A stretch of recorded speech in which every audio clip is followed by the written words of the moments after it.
2016 నుంచి 18 వరకు అతనే ప్రొక్యూర్మెంట్ జీఎంగా ఉన్నాడు చంద్రబాబు టైంలో.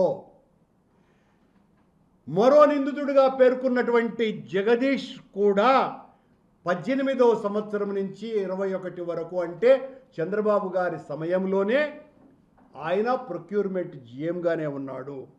అలాగే విజయభాస్కర్ రెడ్డి, సురేంద్ర అనేటువంటి టెక్నికల్ ఎక్స్పర్ట్స్ 2013 నుంచి ఇప్పటి వరకు వాళ్ళే టెక్నికల్ ఎక్స్పర్ట్స్గా ఉన్నారు.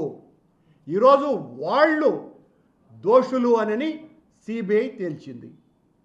దీనికి జగన్మోహన్ రెడ్డి గారికి ఉన్న సంబంధం ఏంటి? చంద్రబాబు